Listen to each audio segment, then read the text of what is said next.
Hello and welcome to the Daily Obsession. Today marks a special event because for the first time in this podcast history, we have a guest on the show, YouTuber Millenial Loft. Hello, everybody. So anyways, seeing as we're doing a first time thing with having a guest, I thought we'd have some fun and do an interview.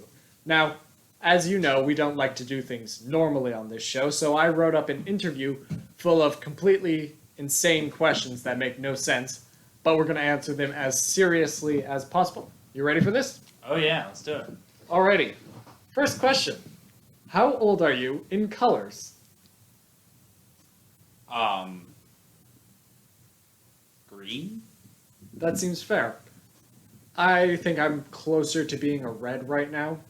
I feel like when I was younger, I was a very green, but then as I grew older, I realized that blue was more calming, and now this quarantine has made me more of a red. Yeah, I feel like I'm aging into it, like a fine wine, you might say. Yeah. Okay. What is your favorite book you've never read?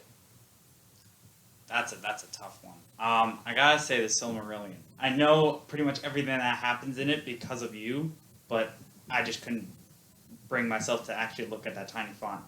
Well, that is fair. It's got a very tiny font. It's basically just a history textbook. For those of you who don't know, the Silmarillion is a almost historical textbook of Middle-earth from the Lord of the Rings.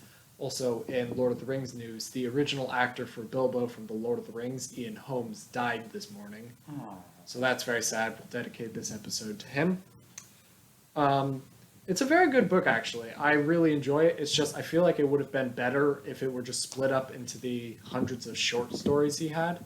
Because most of them, while they read like a historical textbook, they're very interesting short stories. My favorite book I've never read would probably have to be the last three books in the Divergent series, because I really enjoyed the first one, and then I started the second one a grand total of like 15 times, and I've never made it past like the first two chapters. But then I saw the movie, and it was also horrible, but I enjoyed the plot because I could laugh at it. And also, the covers are very cool. I enjoyed the covers to those books immensely. Now, if you were a cow, do you think you would enjoy blueberries or strawberries more? Well, that's a tough one. You know, to get a little scientific on you, cows don't really like have a preference when it comes to food. Food is food to them, but That's fair. I'd go with strawberries. I feel like if I were a cow, I would still be me, but just a cow, so I'd still enjoy strawberries more. Also, I am going to say though, I do enjoy blueberry pie a little more than strawberry pie, because blueberry pie you can cook, and strawberry pie cooked just makes mush. So if it comes to pies, I'd say blueberry pie. If it's just the straight fruit, has to be strawberries. Mm. Alrighty. Do you think that having two dueling banks in Monopoly would be fun?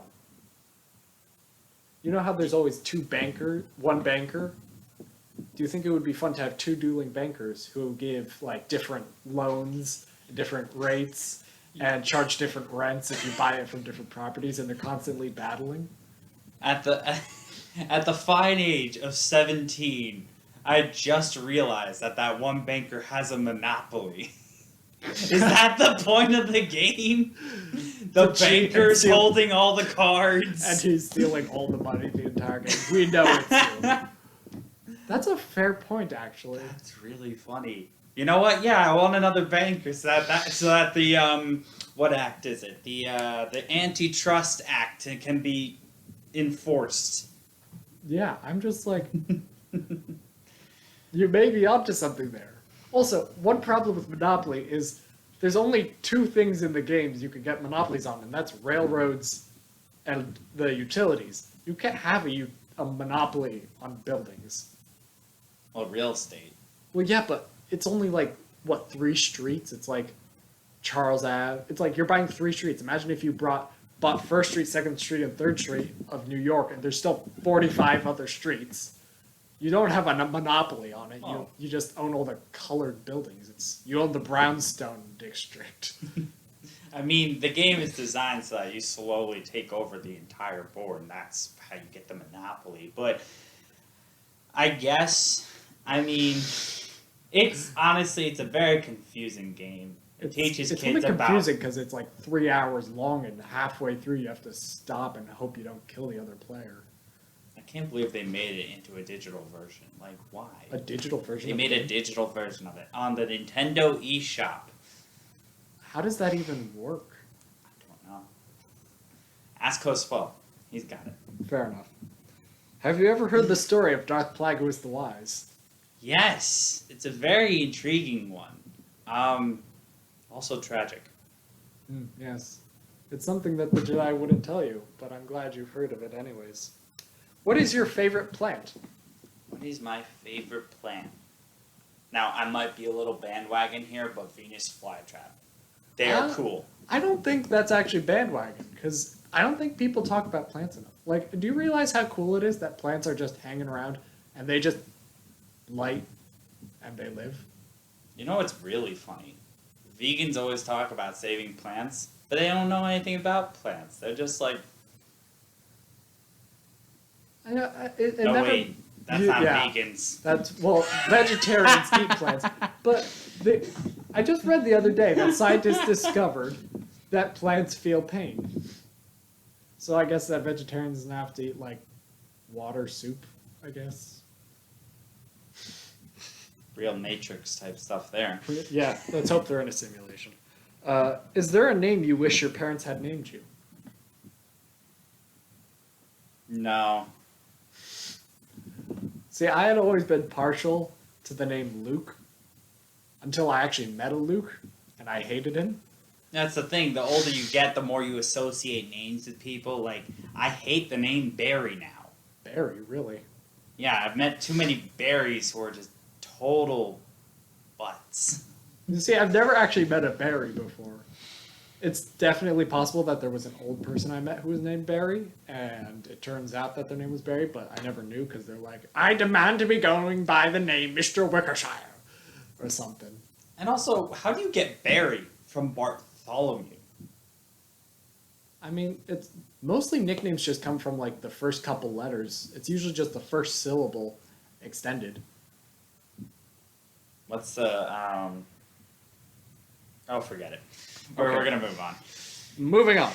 What is the most underrated thing you can think of? Oof. Books, TV shows, movies, games, foods, drinks. There's so much. I would have to definitely say jalapeno poppers.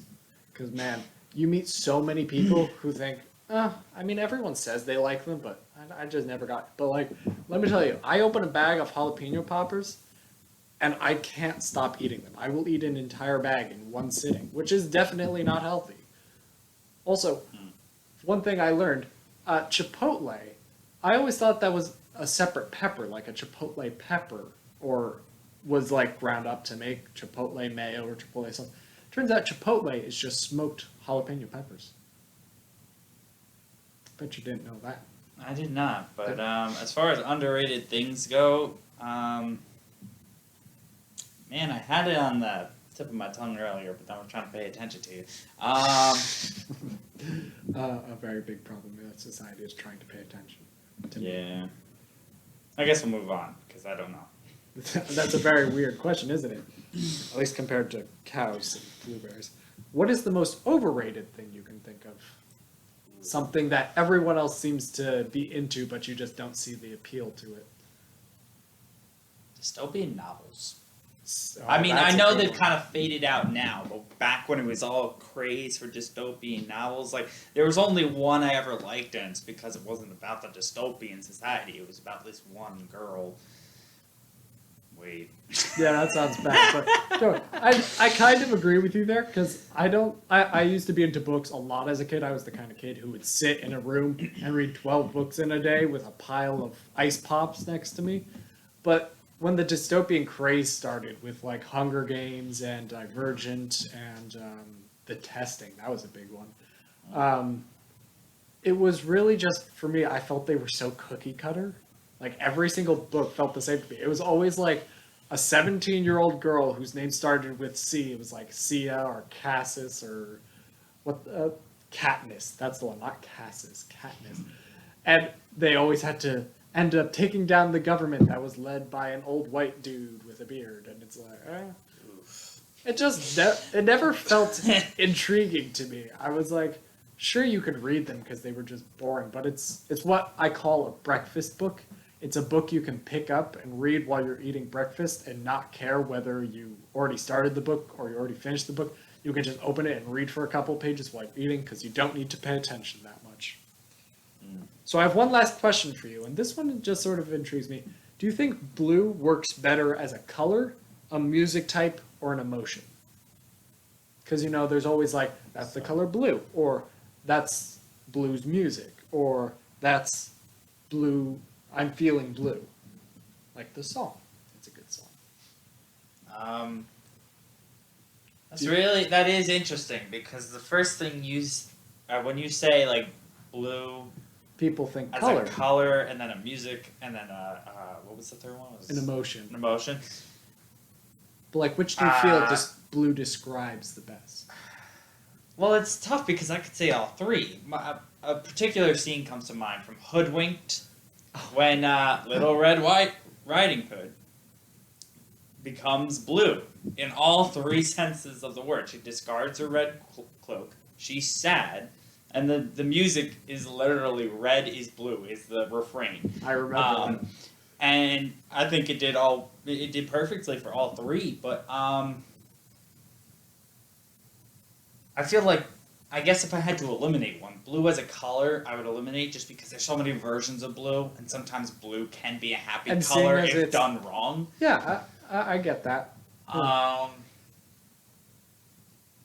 And then blue as an emotion, like, I get where people come from with that, but I'd rather use bigger words to describe it because I'm intellectual. So I think music, because one of my favorite genres of music is blues, which is essentially just sad jazz.